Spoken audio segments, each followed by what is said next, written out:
Hello বন্ধুরা, আজকে আমি আমার মিনি কিচেনে বানাতে চলেছি চাউমিন।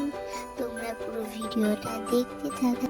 আজকে উনানে থেকে কড়াইটা না একটু বড় হয়ে গেছে। তো বন্ধুরা, কেমন হয়েছে অবশ্যই জানাবেন। এখনকার মতো বাই বাই, দেখা হচ্ছে নেক্সট ভিডিওতে।